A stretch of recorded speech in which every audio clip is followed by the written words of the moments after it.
Em você, a liberdade desafia o nosso peito a proclamar. A pátria amada, palavra salve, salve. Brasil, um sonho imenso, raio vívido, de amor e de esperança terra desce. Sim, teu formoso céu risonho e límpido, a imagem do cruzeiro resplandece. Gigante pela nova natureza, estrelas forte, pálido nosso, e o teu futuro estrela essa grandeza.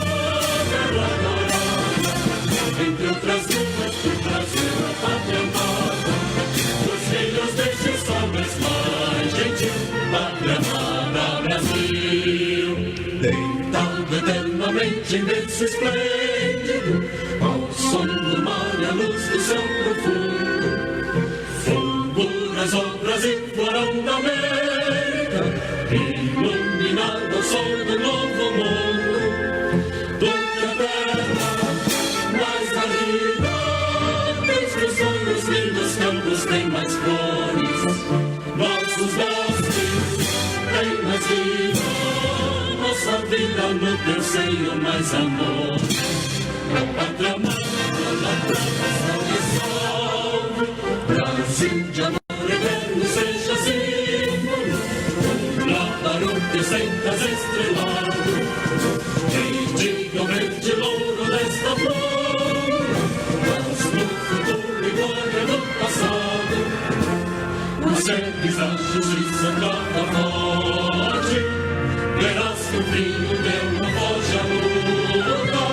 Nem tem ninguém que adora a própria morte. Terra adorada, entre outras vidas, tem Brasil na pátria amada. Os filhos deste sol mais gentil, pátria amada Brasil.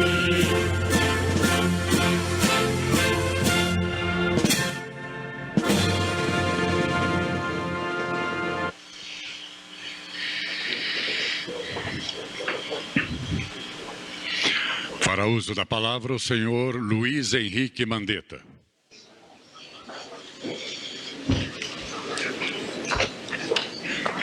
Bom dia a todos. Em tempo que cumprimento o excelentíssimo senhor presidente da República, Jair Bolsonaro, de quem recebi neste mesmo palácio a incumbência de dirigir o Ministério da Saúde até a data de hoje. A senhora Michele Bolsonaro, primeira-dama do Brasil. Ao excelentíssimo senhor vice-presidente da República, Hamilton Mourão. Ao ministro de Estado-chefe da Casa Civil, Walter Souza Braga Neto. Ao Nelson, meu colega, que irá me substituir, a quem desejo toda sabedoria para conduzir esse nosso país.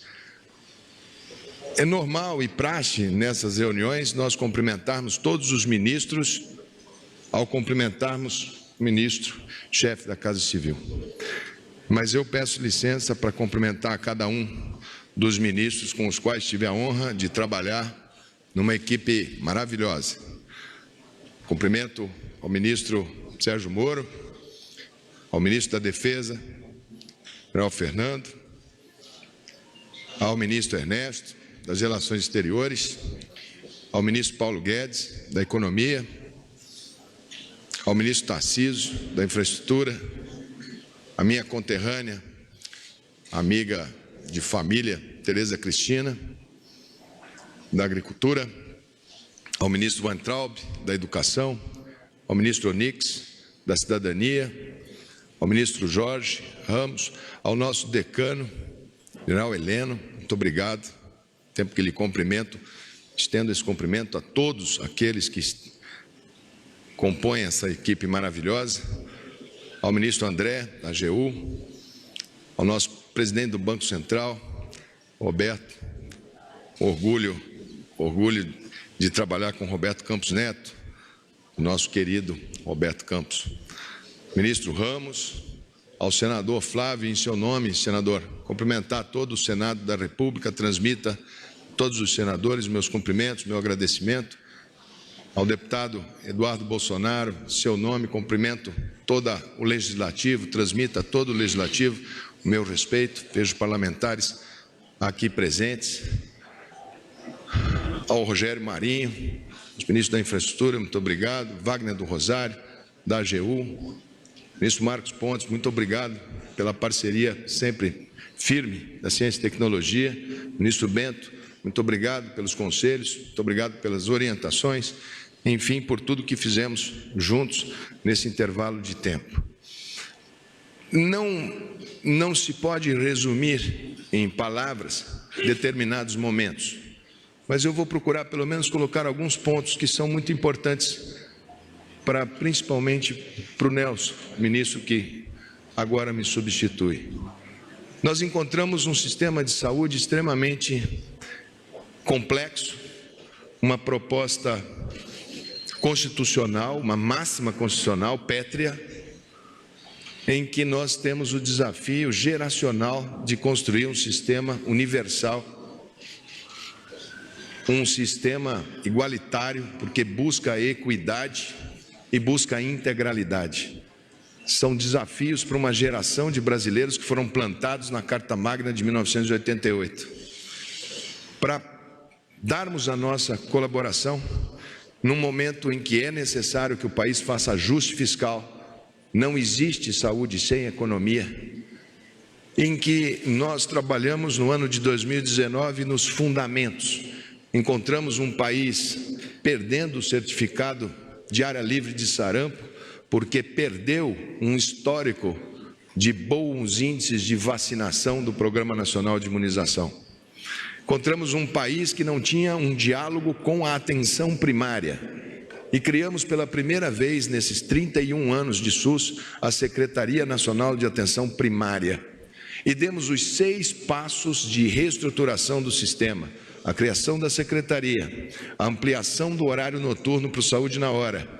O próximo passo foi o Médicos pelo Brasil, uma primeira proposta que mistura tanto uma proposta de trabalho com vínculo qualificado, mas com métrica de desempenho, para que o bom profissional seja reconhecido e valorizado. Fizemos na sequência o novo financiamento da atenção primária, também por metas e métrica. Pela primeira vez o país vai medir o que faz em saúde. Se saúde é investimento, todo investimento precisa ser medido para saber do seu retorno à sociedade. O novo financiamento da atenção primária, ele traz o desafio de incluir no programa de saúde da família 55 milhões de brasileiros, dos mais vulneráveis, dos mais frágeis, esses que hoje a gente procura abordar dentro das favelas, dentro das comunidades, que infelizmente, por erros de má condução do programa, ficaram à margem desse programa anos a fio. Lançamos o programa que vai ser a pauta do século XXI. Ele precisa ser ampliado. Ou o Brasil investe pesadamente em genética, no programa Genômica Brasil, que foi lançado quando ele estava lá em Londres, quando trouxe o Nelson, que estava lá fazendo sua pós-graduação, o coloquei na nossa comitiva para que visitasse, interagisse com o sistema de saúde inglês, onde nós buscávamos essa parceria com a Inglaterra, Israel e Estados Unidos. É o nosso tripé de construção de uma política de genética, a reposição do país nos grandes fóruns, a reposição internacional do SUS, do Brasil, como um país que tem o que dizer para o mundo em termos de saúde, nos levou a inúmeros fóruns, a coordenação mundial de programas de tuberculose e pela primeira vez um ministro de Estado de um sistema público de saúde foi convidado para o Fórum Econômico de Davos. Até eu fiquei impressionado porque chamariam num fórum tão típico da iniciativa privada chamarem um ministro de Estado de um país com um sistema público. Mas é fruto do debate que se trava no G20, aonde acesso universal e cobertura universal se tornou o compromisso do G20, onde nós tivemos lá no Japão. O ministro Paulo Guedes não pôde estar presente, teve o Guaranis, onde nós fizemos esse debate de como implantar no mundo um sistema de saúde. Esse é o debate pós-corona que mais será desafiador. Como o Brasil vai sentar na mesa de negociação da nova ordem mundial de saúde? Veja os aeroportos que fazem toda aquela testagem para ver se não tem um canivete, se não tem uma bomba, um revólver. E a testagem da biossegurança deve ser a tônica no século XXI. Nós plantamos as raízes e aqui peço atenção a todos, embora pública, embora com todas as suas dificuldades, a Fiocruz se revela mais do que nunca necessária à própria soberania. Foi dali que nós tiramos os kits para fazermos os nossos testes, que muitos dizem ser poucos e são poucos, mas num momento em que o mundo inteiro fez uma corrida para esses testes. É preciso lançar o complexo industrial, porque se tiver vacina, podem ter certeza que ela só será feita por quem tiver capacidade de produzir vacina. E nós precisamos ter a nossa autonomia científica dentro desse nosso grande celeiro de pessoas que lutam pela saúde pública. Esse reposicionamento internacional marca uma nova era de discussões que o Itamaraty, mais do que nunca, será a pedra angular para a saúde pública. E aqui eu agradeço porque todas essas viagens internacionais, em todos os continentes, e fui a todos, fui à África, fui à América Central, fui ao Japão, fui à Ásia, fui várias vezes à Europa, o trabalho de excelência da diplomacia brasileira no assessoramento, empoderamento e tratativas de altíssimo nível que foram feitas pela saúde pública brasileira. Nós passamos por esse ano de 2019 e eu disse ao ministro Paulo Guedes, vou ter a honra de não lhe pedir recurso. E trabalhei durante 12 meses com uma gestão orçamentária muito austera. Pela primeira vez o SUS não deve nenhum centavo a nenhum prefeito, a nenhum estado. Nós zeramos todas as habilitações em dezembro de 2019, não há uma pendência. Nós estamos trabalhando no ano de 2020. No ano passado nós renovamos 40% da frota do SAMU, que estava há quase 3 anos sem renovar. E talvez por isso seja um dos pilares para a gente estar rodando aí com as nossas ambulâncias em bom estado. Também nesse ano nós fizemos um repasse até agora, ministro Guedes, em recursos, liquidez para estados e municípios, em recursos diretos de mais de 6 bilhões em 40 dias. Nós já colocamos as EPIs e tivemos que fazer a compra centralizada, não é função da União, mas tivemos que comprar porque o mundo entrou em colapso. Os testes, nós só conseguimos comprar esses que estão chegando porque nós pedimos o auxílio da iniciativa privada. E foi a Vale do Rio Doce e o sistema bancário que compraram 10 milhões de testes rápidos, dos quais, para trazer de lá até aqui, até a logística de avião eles tiveram que pagar, porque até isso caiu no mundo.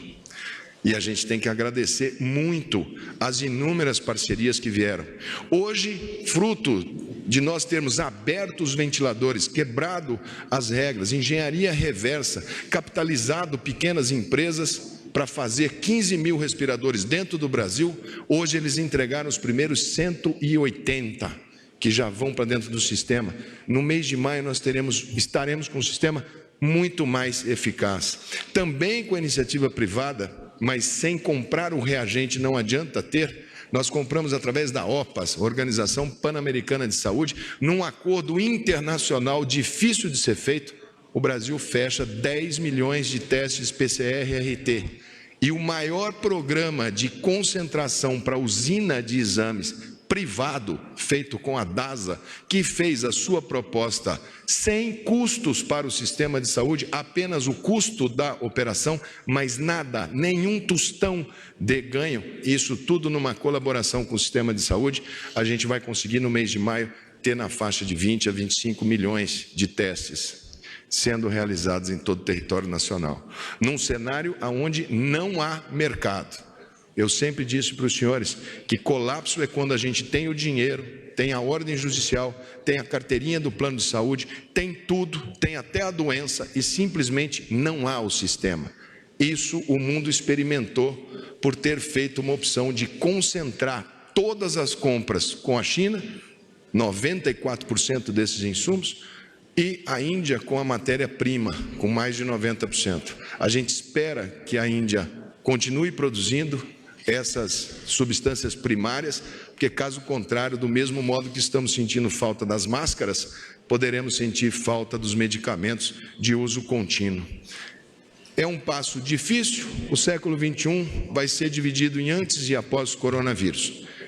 Todas as economias vão sofrer, a nossa vai sofrer, e muito nos preocupa a segunda onda, o pós-Covid. A economia será o grande desafio, ministro Guedes, mas tenho muita confiança na vossa condução, nas inúmeras ferramentas de gestão que temos para fazer esse enfrentamento. Muito obrigado, presidente, pelo tempo que pude servir ao governo. Uma honra para mim trabalhar durante esse período com essa equipe, sob sua liderança, sob sua coordenação e, humildemente, como cidadão, me coloco à disposição sempre que for chamado, sempre que for convidado para qualquer tipo de serviço que eu possa fazer. Hoje, eu quero agradecer, além de todos os ministros, a minha esposa que está aqui, Terezinha Alves Mandetta, médica, companheira, e em nome da minha família, dos meus filhos, do meu pai e da minha mãe, a gente trabalha muito forte na educação dos filhos por valores.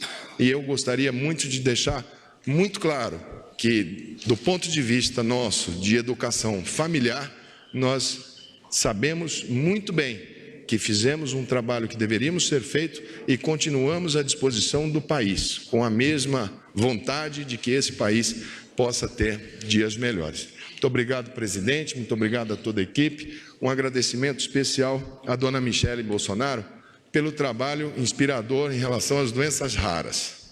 Vai aqui também para todos vocês um testemunho de tentativa desse país de dar um pouco de carinho, um pouco de dignidade para essas crianças, para esses pacientinhos, tanto da epidermólise bolhosa, que ganhou nossa primeira redação, como das crianças com atrofia medular espinhal, que trabalham hoje, que temos hoje, pelo menos um passo inicial na busca de um melhor equilíbrio do sistema. Muito obrigado em nome de todas essas crianças, senhora dona Michele Bolsonaro. E muito obrigado a todos os ministros e um agradecimento especial ao senhor presidente da República, Jair Bolsonaro. Obrigado.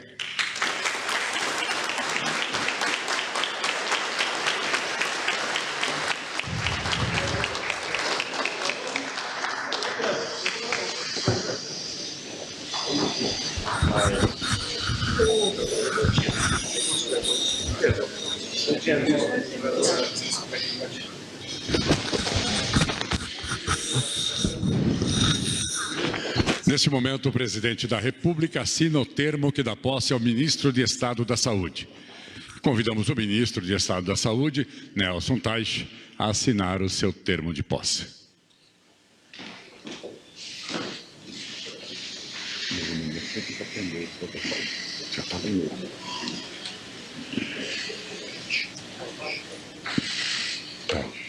Eu falei.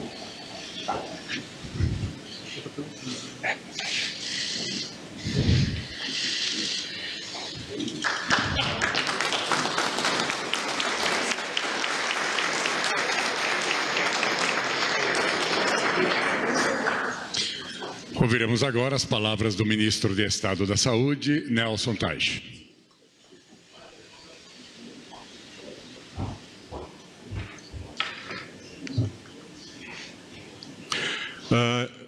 Agradeço a presença de todos. Inicio cumprimentando o excelentíssimo senhor presidente da República, Jair Bolsonaro, a senhora Michele Bolsonaro, a primeira-dama do país, o excelentíssimo senhor vice-presidente da República, Hamilton Mourão, o ministro do Estado, chefe da Casa Civil, Walter Souza Braga Neto, em nome do qual cumprimento os outros ministros presentes. Obrigado. o Procurador-Geral da República, Augusto Aras, um cumprimento especial ao Dr. Luiz Henrique Mandetta, senhoras e senhores e autoridades presentes. Bom, hoje eu recebo certamente o maior desafio da minha vida profissional. Isso é inegável, né? Ter a oportunidade de compor o governo federal num momento tão difícil como esse para a sociedade, para o mundo, e ter a oportunidade de ajudar as pessoas desse país, isso é uma oportunidade única. Então eu agradeço muito a oportunidade de ter sido colocado nessa posição, nesse momento. Minha formação básica é médico, eu sou médico, eu fiz a parte clínica médica, médico de família, depois eu fiz oncologia, trabalhei em cidade pequena, trabalhei em hospitais de oncologia, então eu vivi durante muito tempo a interação médica, como clínico, como oncologista principalmente, você convive muito, as pessoas são muito próximas de você, as pessoas que você cuida, numa cidade pequena, ou num paciente que tem câncer, que é uma doença bem difícil de conviver com. E isso é uma coisa que moldou o meu lado humano. E hoje eu tenho o foco, eu tenho colocado isso, o foco que a gente tem aqui, em tudo que a gente vai fazer, é nas pessoas. Por mais que você fale em saúde, por mais que você fale em economia, não importa o que você fala, o final é sempre gente. E é isso que a gente vem fazer aqui, trazer uma vida melhor para a sociedade e para as pessoas do Brasil, né?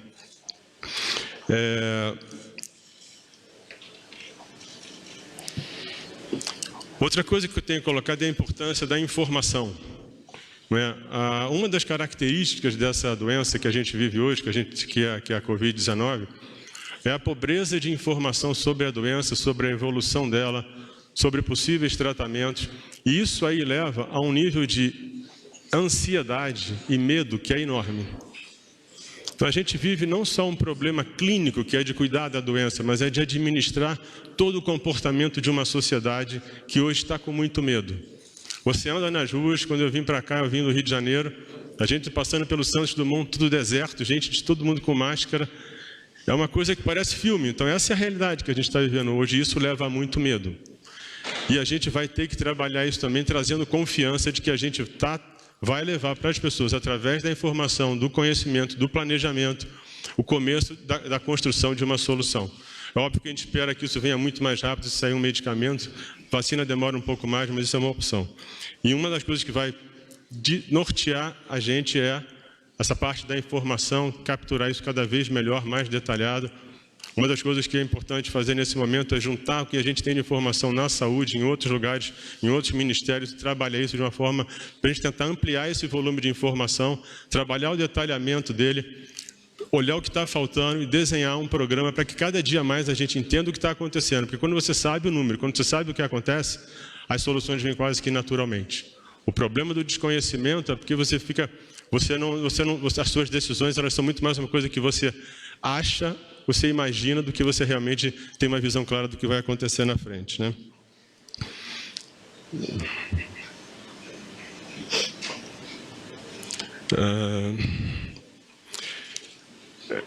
Uma coisa que é fundamental, que ao longo da minha vida, eu fui médico, hoje em dia eu não atendo mais, eu até tive uma empresa, eu vim da área... E uma coisa que eu percebia na empresa é a necessidade de você também formar times, que é de você trazer as pessoas certas para os problemas certos.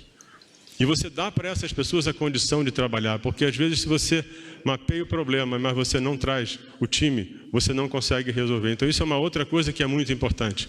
Então, por exemplo, uma das coisas importantes nesse momento é a gente pegar, não só na área do Ministério da Saúde, mas outros ministérios que de alguma forma têm uma relação muito direta com os problemas atuais da Covid, mas da saúde como um todo, como essas pessoas vão trabalhar juntas. Então, uma lista de problemas de cada área fundamental, para a gente entender e definir com prioridade e como esses problemas interagem com a saúde, com tudo que a gente quer construir. Então, a criação de uma estratégia de abordagem de problema, de conhecimento, de formação de equipe, isso vai ser importantíssimo para a gente melhorar a eficiência de como a gente vai trabalhar o momento atual e o futuro. Porque uma coisa importante que a gente tem que entender é que a Covid hoje está atraindo todas as atenções. Mas existem outras doenças, existem outros problemas que você não pode deixar de lado. Você vai ter que acompanhar com a mesma intensidade, mesmo que você não fale tanto deles. Então, por exemplo, se você tem menos acesso, você tem menos disponibilidade de serviços de diagnóstico, por exemplo, como é que você vai ter... Será que você não vai prejudicar o diagnóstico de pessoas com câncer? O que isso vai representar lá atrás quando você reduz a atividade? Não é da economia, dos serviços, né? O que vai acontecer quando a pessoa fica em casa com medo de ir no pronto-socorro e ela infarta e ela não chega a tempo no hospital? O que vai acontecer? Então, essa atenção na Covid, mas prestando atenção que toda a saúde tem que estar atenta, a gente vai ter uma entrada agora de período de novas doenças que com essa periodicidade, a gente está falando da dengue, está falando da influenza, isso vai entrar, então vai complicar o sistema. A gente vai ter que tomar cuidado com isso e tem que acompanhar também os indicadores sociais. Porque, por exemplo, se a gente tiver mais desemprego de pessoas que vão perder o plano de saúde, isso vai impactar no SUS. A gente acompanhar como é que vai ser essa evolução. Então, tudo que a gente fala aqui acaba muito em informação detalhada, com qualidade e bem avaliada e bem estruturada. E formação de equipe. Então, isso vai ser uma coisa que eu pretendo trazer de uma forma mais intensa nessa transição de um ministro para o outro. Em relação ao coronavírus, eu já comentei, quer dizer, a gente tem hoje que a gente vai ter que trabalhar esse cenário de tanta incerteza, mas existem hoje coisas muito promissoras, né? A gente hoje está vendo medicamentos que estão surgindo com uma grande possibilidade. Saiu ontem um estudo de um antiviral com aparentemente uma resposta muito grande. Então, uma esperança que a gente tem também é que a gente consiga talvez ter uma solução para o problema mais rápido do que a gente imagina se a gente tiver algum medicamento. Isso é uma coisa fundamental. Uma das coisas mais importantes que a gente vai ter aqui é a avaliação precoce de como estão evoluindo as pesquisas, não só na área do Covid, mas em todas as outras áreas, para que a gente, numa posição privilegiada de ministério, para que a gente consiga antecipar possíveis informações, para que a gente consiga utilizar, ter acesso a medicamentos que vão ajudar nisso, né? E aí, como eu digo, eu recebo do presidente Bolsonaro essa missão de ajudar, e como eu falei para vocês, é uma honra para mim estar aqui, ter a oportunidade de ajudar o Brasil nesse momento, né? Agradeço tudo que já foi feito, né, na gestão anterior do Ministério da Saúde, e a gente vai buscar isso aqui para que a gente continue e agregue ao que já vem sendo feito. Mas a gente agradece a todo o trabalho que vem sendo feito e que foi feito pela equipe do Ministério da Saúde.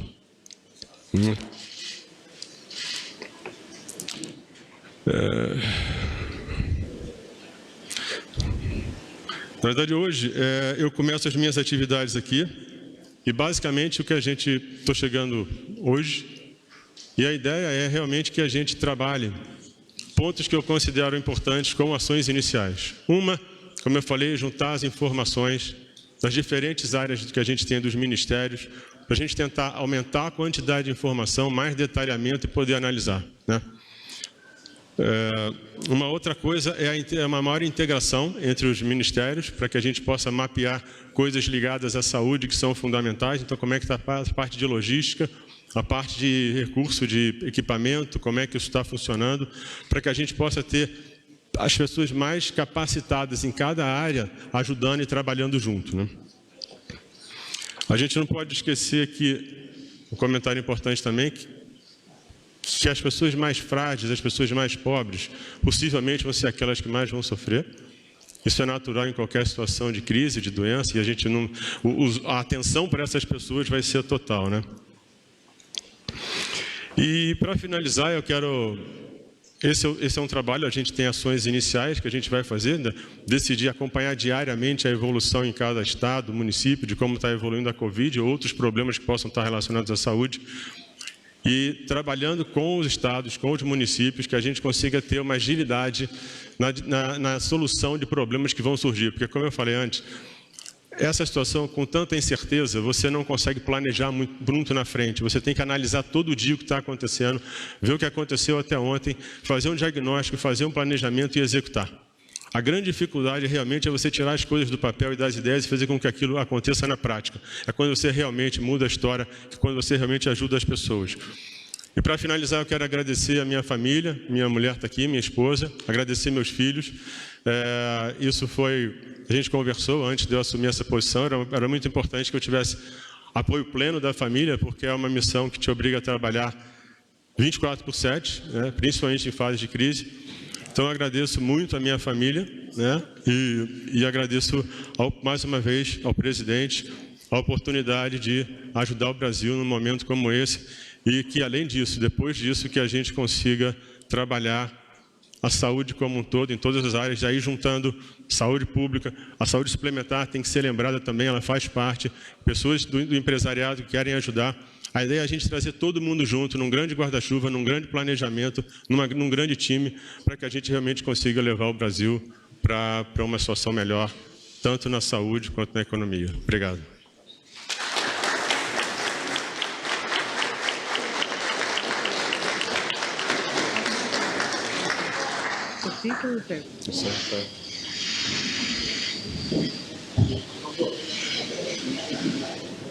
Com a palavra, o presidente da República, Jair Bolsonaro.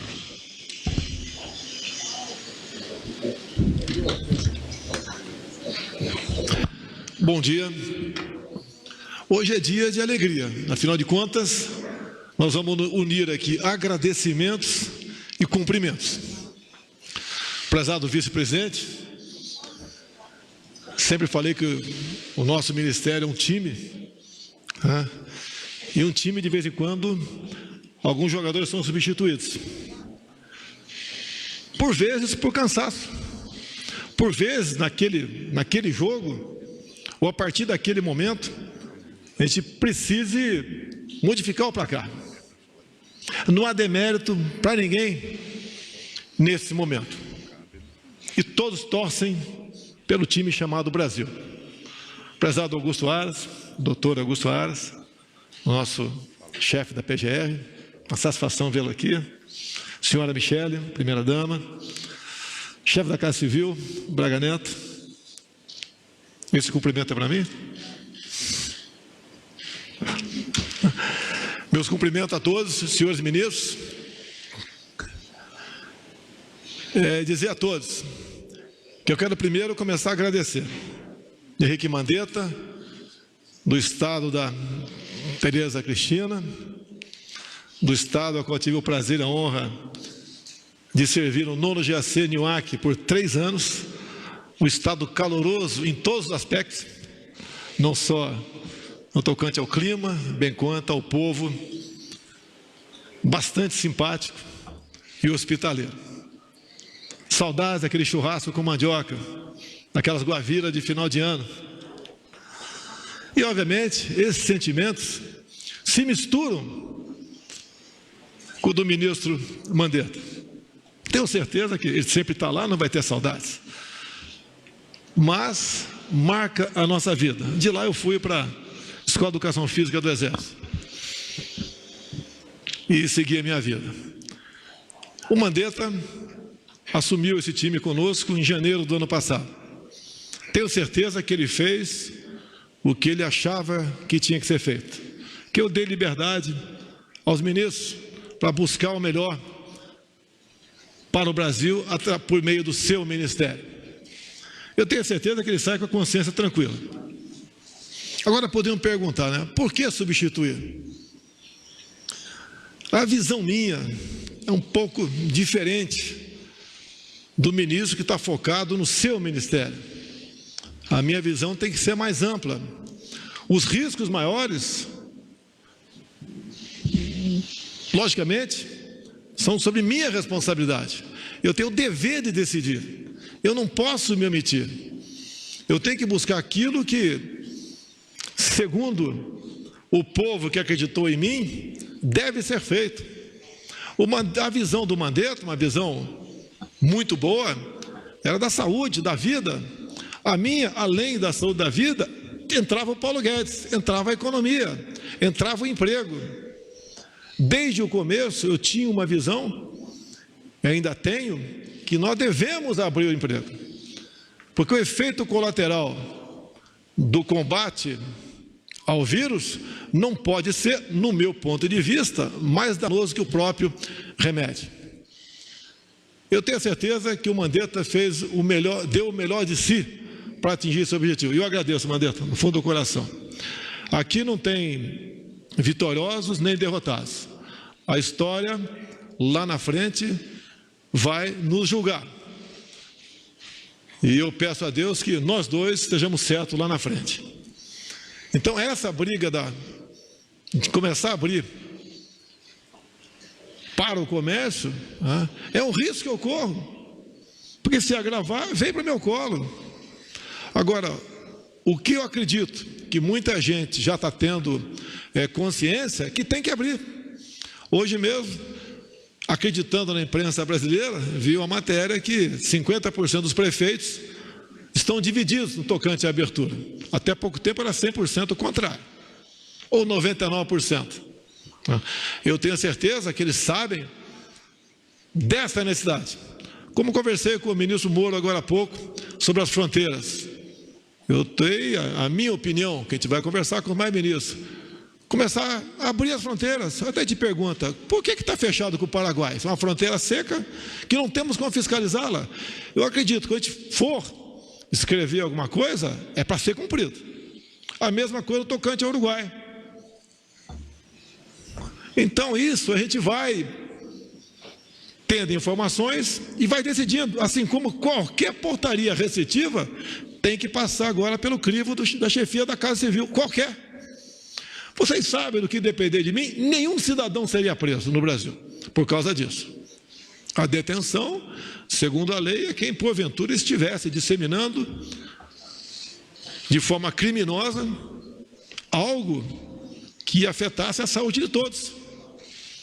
Agora, aquelas cenas de prender mulheres na praia, em praça pública, ou um cidadão também, bastante forte, né? Sendo jogado no chão, colocado algemas, eu não consigo entender isso daí. Não concordo com isso. Pena que eu não possa intervir em muita coisa, porque o Supremo decidiu que as medidas restritivas que têm que ser respeitadas são aquelas de prefeitos e governadores. Mas vamos seguir o destino. Vamos respeitar a decisão do Supremo Tribunal Federal, que afinal de contas, estamos numa democracia, além da independência, a harmonia entre os poderes. Mas eu repito, essas prisões, mais que ilegais, atingem a alma de cada cidadão brasileiro. Não podemos admitir isso. Não vou pregar desobediência civil, mas medidas como essa têm que ser rechaçadas por todos nós. Mandetta, mais uma vez, muito obrigado. Agora entra em cena o prezado Nelson, doutor Nelson, um oncologista, 62 anos, casado, 6 filhos. E confesso, cumprimento pela sua coragem, porque não é apenas ser ministro, né? E buscar melhorar a saúde do Brasil, que nós sabemos que não é de hoje, tem seus problemas. Agravado a isso, tem uma questão de uma pandemia. O seu trabalho é 24 horas por dia, 7 dias por semana. E, obviamente, todos nós, em especial o Mandetta aqui, torcemos pelo seu sucesso. Porque o seu sucesso poupa vidas, poupa pessoas que possa ser jogado ao desemprego, até deixo bem claro que também é economista, né? E poderá, no nosso entender, buscar uma alternativa para isso. Junte eu e o Mandetta e divida por 2, pode ter certeza que você vai chegar naquilo que interessa para todos nós. Nós não queremos vencer a pandemia e daí chamar o doutor Paulo Guedes para solucionar a questão, as consequências de um povo sem salário, sem dinheiro e quase sem perspectiva em função de uma economia que a gente vê que está sofrendo sérios revés. Então, Então, prezado Nelson, meus parabéns pela coragem e pelo tempo que você agora dedicará em buscar a solução. Com toda certeza, vai sofrer um pouco a sua família. A gente pede compreensão à sua esposa, à sua família, porque o seu trabalho, assim como foi o do Mandetta, é muito dignificante para todos nós. Parabéns, Nelson. Deus te acompanhe, que você seja feliz e nos ajude, assim como o Mandetta ajudou, a buscar dias melhores para todos nós. Muito obrigado a todos.